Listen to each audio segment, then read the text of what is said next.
Hi friends, ఈరోజు వరిపిండితో చెక్కలు ఎలా ప్రిపేర్ చేసుకోవాలో చూద్దాం. Ingredients list. కావాల్సిన పదార్థాలు: 1/2 కిలో వరిపిండి, జీలకర్ర, సాల్ట్, ఒక చిన్న కప్ పెసరపప్పు, కొద్దిగా వామ్, అలాగే ఆయిల్. పెసరపప్పుని ఉడకబెట్టుకోవాలి, ఒక 3 విజిల్స్ రానివ్వాలి. దీన్ని పేస్ట్ చేసుకోవాలి, గ్రైండ్ చేసేసుకుందాం.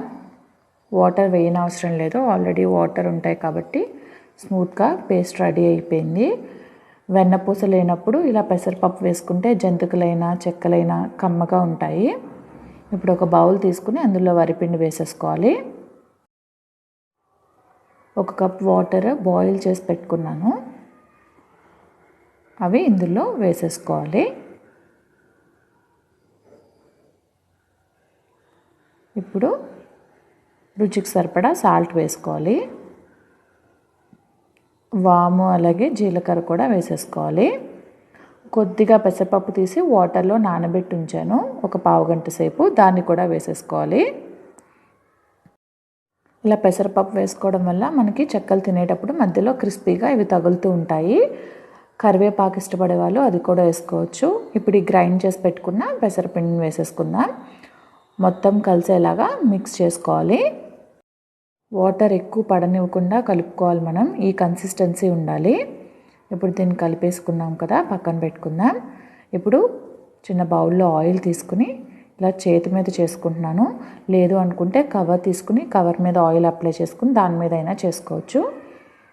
అలవాటు ఉన్న వాళ్ళైతే ఇలా చేతి మీద చేసుకుంటే అయిపోతుంది, బాగానే వచ్చేస్తుంది. ఆయిల్ అప్లై చేస్తాం కదా, జాగ్రత్తగా ఒక ప్లేట్లో వేసుకోవాలి. ఇలానే అన్ని అప్పడాలు చేసుకోవాలి. ఇది కొంచెం టైం టేకన్, కొంచెం స్లోగా అవుతాయి.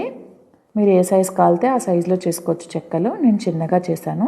ఇప్పుడు డీప్ ఫ్రైకి సరిపడా ఆయిల్ వేసుకుని దాన్ని బాయిల్ అవ్వనివ్వాలి. మరిగిపోయింది. ఇప్పుడు అన్నీ ఒకదాని తర్వాత ఒకటి వేసేసుకుందాం. ఫ్లేమ్ హైలోనే ఉంచుకోవాలి. మధ్యలో కొంచెం వేగిన తర్వాత మనం మీడియంలో పెట్టుకోవచ్చు. ఇప్పుడు వీటిని ఇలా కదుపుకుంటూ ఫ్రై చేసుకోవాలి. ఇవి చాలా ఈజీగా అయిపోతాయి. అలాగే జస్ట్ వరిపిండి పెసరపప్పు ఉంటే చాలు, ఇంగ్రీడియంట్స్ మనకి రెడీ అయిపోతాయి. చూసారు కదా, గోల్డెన్ కలర్లోకి వచ్చేసాయి. ఇప్పుడు వీటిని సర్వింగ్ ప్లేట్లోకి తీసేసుకుందాం. కరకరలాడే వరిపిండితో చేసిన చెక్కలు రెడీ అయిపోయాయి. మీకు నా వీడియో నచ్చినట్లయితే లైక్ చేయండి, షేర్ చేయండి, కామెంట్ చేయండి, అలాగే సబ్స్క్రైబ్ చేయడం మర్చిపోకండి. Thank you.